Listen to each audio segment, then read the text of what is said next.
a small playful Jewish boy, a strict hospital matron and a charismatic Chinese fisherman are just a few of the resident ghosts believed to haunt Sydney's quarantine station.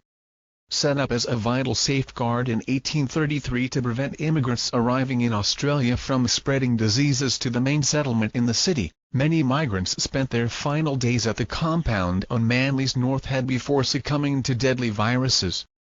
While the site now operates as a luxury hotel resort as well as a heritage-listed tourist centre with many original buildings and passengers' engravings still intact, it's the evening ghost tours that attract many to its doors.